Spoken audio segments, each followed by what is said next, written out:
अस्सलाम वालेकुम। कैसे हैं आप सब? अल्लाह आपको सेहत दे, तंदुरुस्ती दे, खुश रखे, आपकी तमाम मुश्किलात हल फरमाए।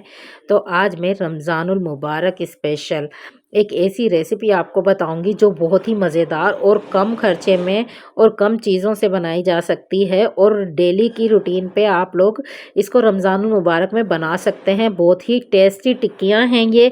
इनको आप पकोड़े कह लीजिए, टेस्टी टिक्कियाँ कह लीजिए।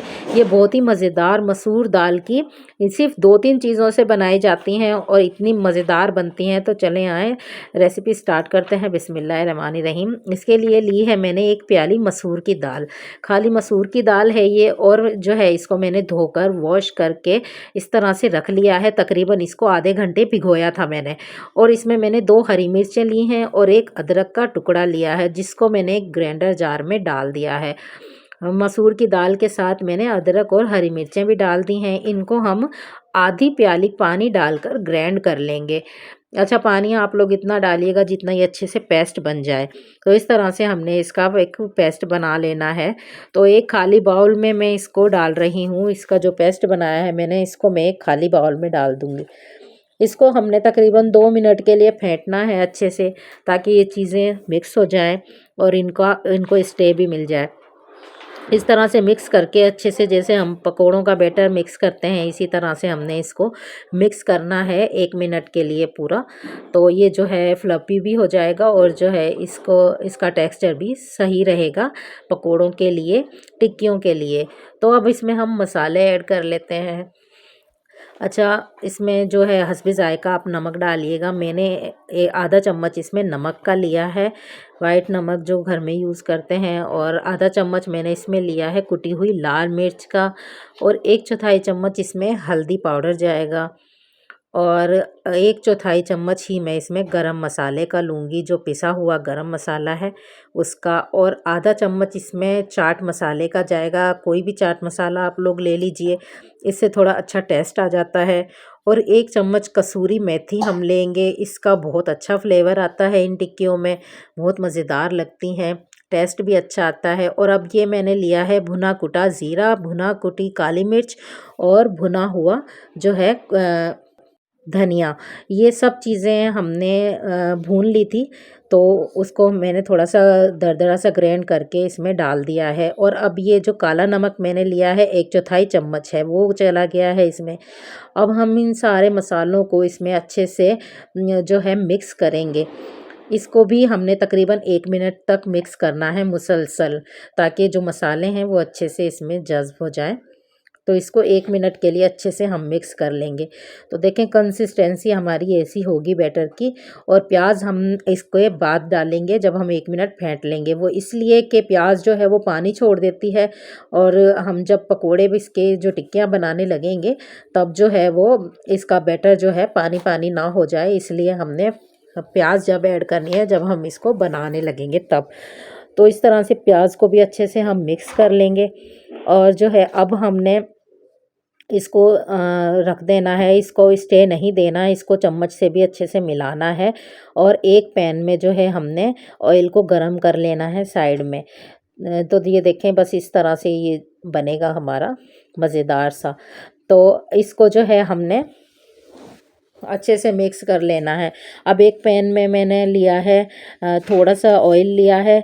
इसको ज़्यादा आप चाहें तो डीप फ्राई भी कर सकते हैं, लेकिन मैं शैलो फ्राई कर रही हूँ थोड़ा-सा। जैसे मैंने 1 बड़ा चम्मच भर के पैन में ऑयल लिया है, और एक-एक चम्मच इस तरह से हम बैटर उठाएँगे और डालेंगे, और इसको चम्मच उल्टी करके इसको इस तरह से फैला देंगे। इसकी गोल-गोल टिक्कियाँ बना लें। शेप प्रॉपर ना भी आए तो कोई इसमें दिक्कत नहीं है, आप जिस तरह भी चाहें पकोड़ों की शेप दे लें, या इसको कैसे भी इस तरह से इसको।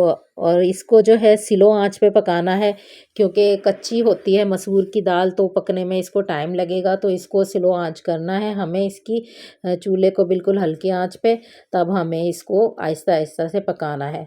तकरीबन एक तरफ से ये 2-3 मिनट पकेंगे, और 2-3 मिनट दूसरी तरफ से, तब ये अच्छे से पकेंगे।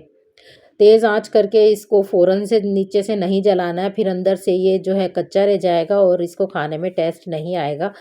तो इस तरह से हमने हल्की आँच पे इसको पकाना है, तकरीबन 2 मिनट एक तरफ से और 2 मिनट दूसरी तरफ से। तो बीच-बीच में चेक कर लीजिएगा कि आपका जो है टिक्की प्रॉपर एक साइड से पक गई हो, तो आप इसको फिर पलटिएगा। इस तरह से आप ऊपर भी इसके ऑयल डाल सकते हैं, लेकिन जो है ये ऊपर से हमारी वैसे ही खुश्क हो जाएगी। अब हम इसको पलट लेते हैं।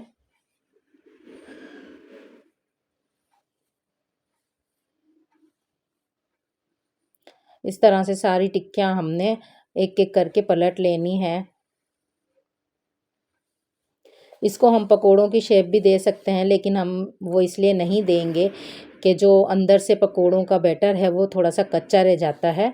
और इस तरह से हम टिक्की बनाएँगे तो पूरी मसूर की दाल हमारी जो है वो अच्छे से पक जाएगी और जो है वो क्रिस्पी लगेगी। ये रमज़ान मुबारक में आप डेली भी बनाकर खा सकते हैं इसको।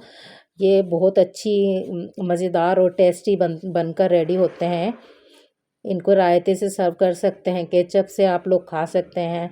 इस तरह से दूसरी तरफ से भी मैं इसको इस तरह से ही पका लूँगी। 2 मिनट हमने हल्की आँच पे दोनों तरफ से इसको पकाना है। देखें ये कलर इसका आना चाहिए और ये कलर जो है इससे ज़्यादा डार्क नहीं होना चाहिए, फिर ये जला हुआ जो है वो अच्छा नहीं लगता है। बस इसी कलर पे हमने इसको बाहर निकाल देना है सब टिक्कियों को।